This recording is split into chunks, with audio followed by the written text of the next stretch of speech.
Привет, вы на канале Яхта на колесах, меня зовут Антон, а мы продолжаем работать в Германии на выставке «Караван-салон Дюссельдорф». И сегодня мы на стенде Adria и снимаем обзор на долгожданный суперсоник на шасси Mercedes-Benz Sprinter.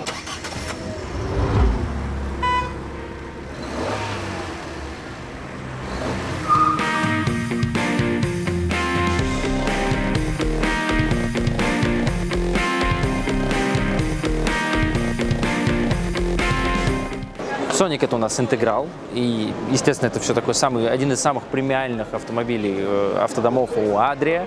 Но до премиальности ему, по сути, как раз-таки не хватало главного, того, что является сенсацией этого года, что вот там было шасси Mercedes на выбор. Теперь у нас есть Mercedes, это двухлитровый двигатель, 170 лошадиных сил.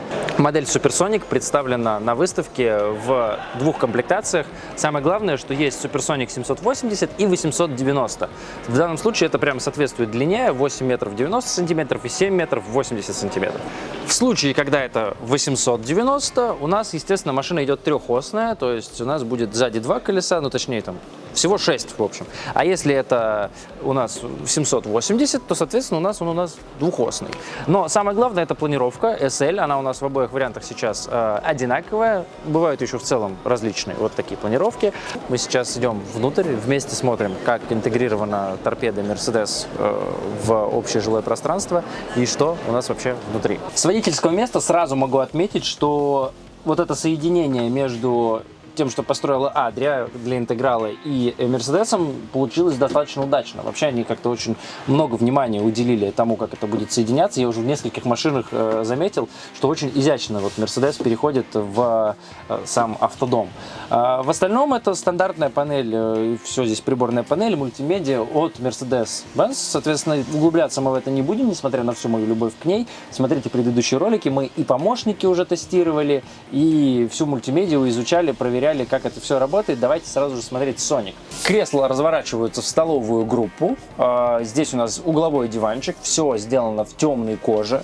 И сбоку есть еще одно вот такое вот место. Тянем столик на себя. По-моему, вот так это делается, да? Да. Столик поднимается вверх и становится больше размером. И дальше мы можем его поворачивать, двигать, куда нам в нашей душе вообще угодно. И если нам нужно дальше, чтобы он не мешал, раз, два и сложили. Снова повернули или вообще задвинули максимально в угол, и он нам больше не мешает. Так организована столовая группа. Конечно же, поскольку это интеграл, и здесь рассчитано все на 4 путешественников, чтобы вам было комфортно, здесь есть 2 кровати. Конечно же, у нас здесь есть опускаемая кровать. Складываем сиденье, водительское и пассажирское, вниз, нажимаем кнопку, и с помощью электропривода. Adria никогда не делали никаких ключиков, и поэтому у нас есть возможность эту кровать опустить, в отличие от Hummer. Ну, ключик, на самом деле, хорошая система защиты, когда этот ключик у вас, чтобы там никакие дети, никто лишний раз не нажал. Он у вас где-то на связке находится, и только вы знаете, когда нужно опустить кровать. Но здесь вот просто мы нажали кнопку, кровать опустилась, и вот такая вот. Сейчас посмотрим размеры, сколько у этой кровати. У нас получилось спальное место. В изголовье есть люк. Панорамное небо, так сказать, будет в вашем распоряжении. 144, ну давайте будем считать, что 140 примерно на 190 размер этой кровати в передней части. Закрывается кровать, конечно же, также с помощью электропривода. Кнопочку нажали, все поднялось. И буквально одним движением руки мы делаем вот так вот. И кресло тоже подняли. Стоит еще сказать пару слов про свежий дизайн решения. Вот в этой линейке 23 года они появились не во всех моделях, но вот в Сонике я их прям вижу достаточно много. Это и новая отделка фасадов, она немного отличается. И вот эта новая кожа, новый тип строчки, такой какой-то вот линия напоминает как раз таки яхтенный такой стиль. И новые вот эти фасады, ткань очень приятная, при этом все это как-то не скрипит, не гуляет. Прям вот качество, на мой взгляд, выросло. Вот у Adria с каждым годом они вот повышают уровень, это прямо чувствуется и в дизайне, и вот в этих вот мелочах. При этом он, поскольку мягкий, этот фасад, он создает дополнительную звукоизоляцию, то есть глушит эхо, и с улицы тоже как поменьше шум слышен. Также обновили сами светильники на треках. Треки у нас уже появились несколько лет назад, но сам светильничек чуть-чуть вот в таком новом дизайне у нас. И, конечно же, сюда у нас могут быть установлены еще и USB-розетки дополнительные, но их, в принципе, здесь и так стационарных достаточно. Двигаемся на кухню. У нас здесь ящики тоже в обновленном дизайне. И нету никакого замка, ручки. Соответственно, замок электрический блокирует все ящики автоматически разом. Такое в премиальных машинах часто делают. Но я нигде не смог найти никакую кнопку, которая бы это сделала, зафиксировала ящики, из чего я могу сделать вывод, что, возможно, когда мы включаем зажигание, это происходит автоматически. Такое иногда бывает, и очень круто, если это появилось в Сонике. Скорее всего, так и есть. Плита на 3 огня. Естественно, с электроподжигом. Имитация такого искусственного камня, ну, точнее, в целом просто камня, но это ламинированная такая просто поверхность кухонной столешницы. Классный смеситель, можно вот так вот достать, гибкий шланг, но если вставляем сюда, то получается практически обыкновенный стационарный кран. Добавили вот такую дощечку, натуральную деревянную, покрытую каким-то маслом с логотипом Adria, и она же у нас увеличивает рабочую поверхность, если мы ее кладем в мойку. Выглядят эти натуральные материалы, конечно, всегда круто и выигрышно, и дорого. Здесь вижу две кнопки. Одна отключает подсветку окна, вот эту вот в торец пластиковой накладки. И еще одна кнопка включает вытяжку, то есть она здесь у нас тоже уже есть. Две розетки 220 вольт. Полочка под кофемашину, полочка для капсул Nespresso. Ну, выше обычные ящики, тут уже особо сказать нечего. Ну, понятно, что доводчики, замки, фиксаторы, все как должно быть.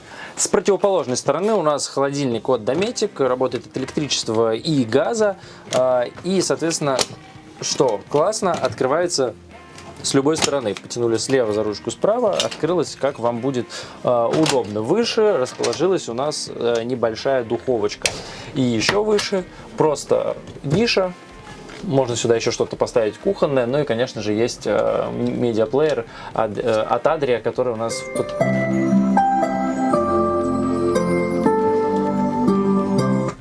Из всех колонок у нас по кругу играет музыка. В прошлом обзоре я выяснил, что, к моему большому сожалению, медиаплеер не подключался вместе, не дружил с самим Мерседесом. Давайте проверим, работает ли это здесь. Включаем радио. Für die deutschen Damen bei den Weltmeisterschaften. И да, здесь у нас точно так же мультимедиа работает отдельно то, что в Мерседесе, отдельно то, что от Adria, медиаплеер и колонки по всему пространству. Наверное, опять-таки повторюсь, их можно как-то с друг другом подружить, может быть, я просто не знаю как, но на данный момент это две раздельные мультимедийные системы. При входе есть кронштейн, сюда устанавливается телевизор, поворачивается вертикально, когда мы находимся в движении. Вот в таком положении это 32-дюймовый телевизор. Когда мы пользуемся им, мы, соответственно, можем эту подставку кронштейн разложить, повернуть его и развернуть в сторону спальни или в сторону столовой или кровати, которая находится у нас здесь спереди наверху. На улицу мы его никак особо не развернем, конкретно этот кронштейн, но, наверное, можно заказать или поставить самостоятельно какой-то чуть-чуть другой кронштейн. На входе у нас на двери есть москитная сетка. Интересная система выключателей, они вот на такие кнопочки, панельки выведены, и все это аккуратно соединено визуально с основным пультом. Основной пульт, который обновился у нас в линейке прошлого года, то есть в линейке 2022 года, Adria Match здесь работает, то есть можем управлять с телефона, и в принципе вот такой аккуратный изящный пульт у нас теперь постоянно у Adria. Вот я так раз погасил весь свет. Но одним нажатием в целом все это включаю, все очень интуитивно понятно. Также есть диммер, то есть если мы нажимаем на выключатель и держим его, то свет у нас плавно разгорается, ярче, можно сделать слабее, в зависимости от того, как вам нужно сейчас. Ну, а коротким нажатием мы просто включаем и отключаем освещение в различных каких-то зонах, но включается оно тоже так плавно, аккуратно. Движемся дальше. Здесь у нас после холодильника идет вот такие два небольших шкафчика. Внизу мини-гардероб и выше просто полочки. В обоих вариантах, в двух вариантах, которые мы имеем, 890 и 780, у нас абсолютно одинаково это место сделано. Далее санузел. Открываем вот эту дверь и таким образом отгораживаем санитарный блок от остального жилого пространства. Справа у меня душевая кабина, стою я, естественно, спиной по ходу движения, ну то есть лицом назад, спиной вперед. Душевая кабина, слева туалет, раковина. Что здесь интересного? Здесь у нас шкафчик в стене, скрыт фасадом, push-open система открытия. Еще один шкафчик, зеркало с подсветкой в задней части. Наверху трековый светильник, раковина чашей на столешнице. Ну и туалет Тедфорд. Тут достаточно все по классике, ничего особенно нового не поменялось. А вот душевая кабина вся решена в черном цвете. Это достаточно новое дизайн решения. И двери самой душевой кабинки тоже они у нас такие черные, со стеклом. Ну, точнее, это не стекло, это такой очень плотный пластик. На ощущение практически похожий на стекло. Ну и душ тоже. За панелью есть светодиодная подсветка. На самом деле, именно в этой зоне наступают два основных отличия между трехосным и двухосным Соником. Тот, который подлиннее, 890, у него побольше санузел, размер. И здесь между душевой кабиной и кроватью, спальным местом, помещается еще один гардероб. А в данном случае в двухосном, в 780-м, у нас гардероб располагается только под кроватью, без дополнительного сверху. Вот таким образом дверка у нас прячется, и вот она, огромное место для хранения вещей. С правой стороны же у нас просто ящики, и есть еще какие-то места для хранения в ступеньках. Соответственно, что? Спальное место, кровать. Кровать у нас две раздельные как бы по бокам, но, естественно, с помощью подушек и вот этой выдвижной конструкции мы можем эту кровать сделать единой, увеличить и получить огромное спальное место 2 на 2 метра. То есть сейчас длина кровати 2 метра и ширина в собранном большом состоянии тоже 2 метра. А если раздельно, то каждое спальное место у нас 80 сантиметров. Снаружи у нас по левому и по правому борту есть дверь, через которую мы попадаем в багажник-гараж. Поскольку это все-таки интеграл, он у нас весьма просторный и не только просторный. 115 сантиметров ширина и 122 высота. И в глубину во весь автомобиль у нас, во весь автодом 2,10. Есть еще сбоку небольшая ниша. Глубина ниши 50 сантиметров, высота 110 и ширина 30 сантиметров. В остальном розетка 220 вольт, 12 вольт 10 ампер стандартно, в принципе. Полочки, ящик есть, подключение внешнего уличного душа и еще полочки. Крепление для грузов есть, доправляющие по краям. И, что самое главное, я сказал, что он не только широкий, он еще и у нас достаточно грузоподъемный, 400 килограмм максимальная нагрузка сюда в багажник. Это уже весьма неплохо. У двери у нас новый замок, вот эта ручка, которую мы легко и удобно открываем одной рукой. Это не может не радовать. Кстати говоря, в трехосной версии, которая 890, багажник точно такого же размера, сантиметр в сантиметр. Также по правому борту у нас кассета биотуалета Тедфорд и вентиляционные отверстия холодильника, ну и, конечно, маркиза Thule Omnistor. Также по правому борту мы видим вот такой шильдик около входа, скандинавская версия. Что это нам говорит и о чем? О том, что здесь утепленные стены, утепленный пол, вот этот весь подогрев и так далее рассчитаны на северные скандинавские страны. Ну и в том числе это идеально подойдет для российских условий, российской зимы. Ну и по левому борту вторая дверь багажника, как я уже сказал, и газовый отсек. 2 баллона на 22 литра. Выпускное отверстие печи Альда, заливная горловина чистой воды, 150 литров запас, бак. И далее у нас вот такой еще небольшой лючок. Классное решение. Здесь у нас заливная горловина для топлива, для дизеля. Часто на интегралах это просто такая крышка снаружи. И это не очень изящно выглядит, потому что все-таки такой дорогой, большой, красивый автодом. И вдруг вот эта вот пластиковая горловинка, ничем не скрытая, ну такое. Здесь ее скрыли внутри этого лючка. И это, конечно, делает все это более аккуратным и изящным в целом. И, конечно, у нас здесь есть дверь, входная и еще одна, через которую мы попадаем на водительское место. Почему акцентирую на этом внимание? Казалось бы, дверь и дверь, но далеко не всегда в интегралах есть эта дверь. Но в Сониках вот она всегда присутствовала, и ее сохраняют даже с шасси Mercedes. Хотя могли теоретически и убрать, но вот она есть.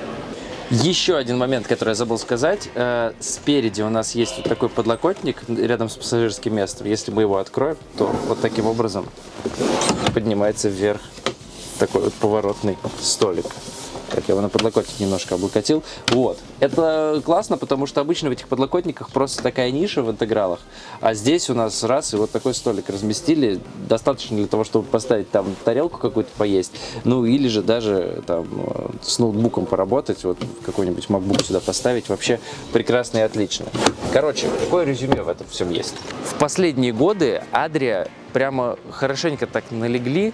И вот, по крайней мере, премиальный класс выросло, на мой взгляд, и качество дизайна, и качество сборки, и вот каких-то увеличилось количество идей в мелочах, как тот же, например, столик, потому что я помню, что несколько лет назад был обзор на канале, мы делали обзор на тоже Sonic, на проходной завода Adria, и мне он прям не понравился тогда.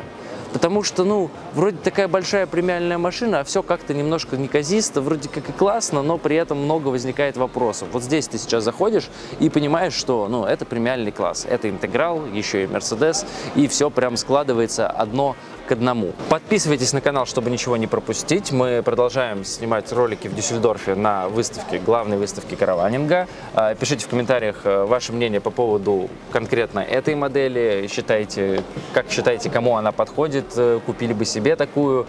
Или, может быть, у вас уже есть что-то аналогичное?